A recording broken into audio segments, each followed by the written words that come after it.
ఆంధ్రప్రదేశ్ రాజధాని అమరావతిలో శాశ్వత పరిపాలనా భవనాల నిర్మాణానికి రేపు కేంద్ర ఆర్థిక మంత్రి అరుణ్ జైట్లీ శంకుస్థాపన చేయనున్నారు.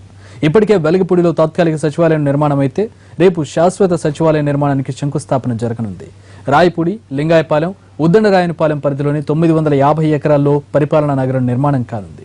ఇందులో అసెంబ్లీ, సచివాలయం, రాజ్భవన్, హెచ్ఓడి కార్యాలయాలు, సీఎం క్యాంప్ ఆఫీస్, మంత్రులు, ఎమ్మెల్యేల నివాస సముదాయాలను నిర్మిస్తారు.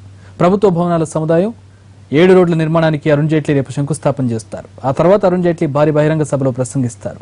100 ఎకరాల స్థలంలో బహిరంగ సభకు ఏర్పాట్లు చేస్తోంది ఏపీ సర్కార్.